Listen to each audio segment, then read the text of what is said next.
દર્શક મિત્રો, વડોદરા શહેરની હાઈ પ્રોફાઇલ ગણાતી 145 માંજલપુર વિધાનસભા બેઠક પર પેટા ચૂંટણીનો રાજકીય જંગ જામ્યો છે. ભાજપના દિગ્ગજ નેતા અને સતત 8 ટર્મ સુધી ધારાસભ્ય રહેલા સ્વર્ગીય યોગેશ પટેલના દુઃખદ અવસાન બાદ ખાલી પડેલી આ બેઠક પર આગામી 30મી જુલાઈ મતદાન થવાનું છે. ઉમેદવારી ફોર્મ ભરવાના અંતિમ દિવસે ભાજપ અને કોંગ્રેસ આ બંને પક્ષોના દિગ્ગજ નેતાઓએ શક્તિ પ્રદર્શન સાથે પોતાના નામાંકન પત્રો દાખલ કરી દીધા, જેનાથી માંજલપુરમાં ચૂંટણીના ઢોલ સત્તાવાર રીતે વાગી ચૂક્યા છે. વડોદરા શહેરની માંજલપુર વિધાનસભા બેઠકની પેટા ચૂંટણી હવે માત્ર એક ઔપચારિક લડાઈ નથી, પરંતુ બદલાતા રાજકીય પ્રવાહની કસોટી બની ગઈ છે. પરંપરાગત રીતે માંજલપુર ભાજપનો અજયગઢ રહ્યો છે, જેને કારણે બુકી બજારથી લઈને સ્થાનિક રાજકીય પંડિતો પણ અત્યારથી જ ભાજપનું પલ્લું ભારે હોવાનું માની રહ્યા છે. જોકે આ વખતનો જંગ ભૂતકાળની ચૂંટણીઓ કરતા સાવ જુદો છે.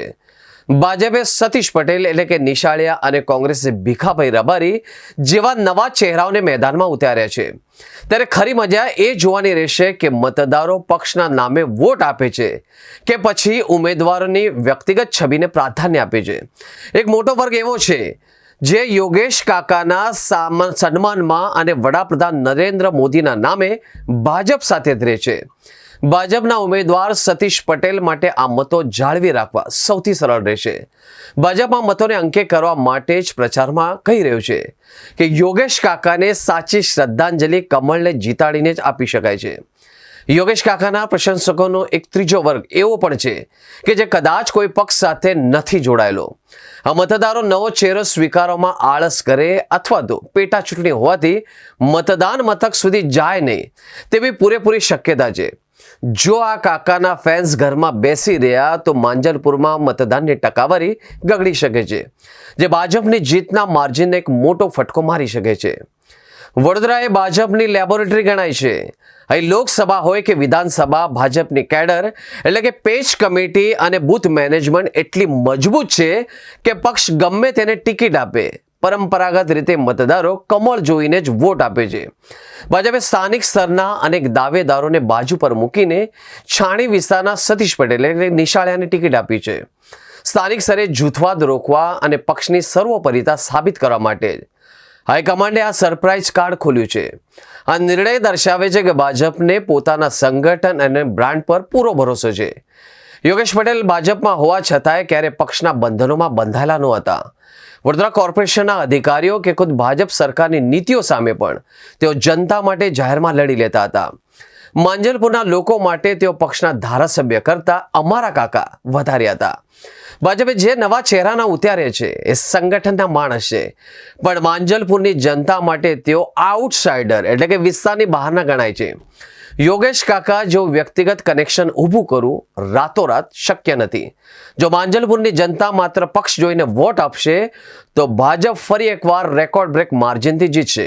પણ જો જનતા વ્યક્તિ ઉમેદવારની સ્થાનિક પકડ અને લડાયક મૂળ શોધવા ગઈ તો ભાજપની જીતનું માર્જિન ચોક્કસ ઘટશે અને કોંગ્રેસનો મોટો ફાયદો થઈ શકે છે. ચૂંટણી પંડિતો પણ અત્યારે જ આ ગણિત માંડી રહ્યા છે કે શું યોગેશ કાકાના પ્રશંસકો પક્ષ પ્રત્યે વફાદાર રહેશે કે પછી પક્ષે લીધેલા આઉટસાઇડર ઉમેદવારના નિર્ણય સામે પોતાનો મિજાજ બતાવશે. દર્શક મિત્રો, ચૂંટણીના વાગ્યા ઢોલ ને જામ્યો રાજકીય જંગ. માંજલપુરના આંગણે ખેલાશે એક અનોખો જંગ. વર્ષો સુધી જ્યાં ગુંજતો યોગેશ કાકાનો નાદ એ ગઢમાં હવે ગુંજશે પક્ષ અને વ્યક્તિનો વિવાદ. નથી રહ્યા નેતા જે જનતા કાજે લડતા, પોતાની સરકાર સામે જે અડીખમ થઈ ખડતા, પક્ષની લાઈન છોડીને જે પ્રજાનો અવાજ બનતા, એ કાકા વિના હવે કઈ તરફ વળશે જનતા. દર્શક મિત્રો, ભાજપે ખોલ્યો દાવ, લાવ્યો એક નવો ચહેરો, સંગઠન અને મોદીના નામે સજાવ્યો છે ચહેરો. કહે છે કમળ જ મોટું છે, વ્યક્તિ તો આવે ને જાય, પણ કાકાના એ વફાદારોનું મન શું રાતોરાત બદલાય? સામે કોંગ્રેસ કસક કરવા માંડી છે. સ્થાનિક મુદ્દા રસ્તાને પૂરની લાવ્યા છે ખબર. બુકી બજાર ભલે કહે છે કે ભાજપની પલ્લું ભારે છે, પણ અસલી ચમત્કાર તો છુપાયો છે. જનતાના મનમાં અત્યારે પક્ષ મોટો કે વ્યક્તિ એ સવાલનો આવશે જવાબ. નીચી ટકાવારી કે સાયલેન્ટ વોટિંગ બદલશે હિસાબ. 30મી જુલાઈ ઈવીએમમાં કેદ થશે નાગરિકોનો મૂળ.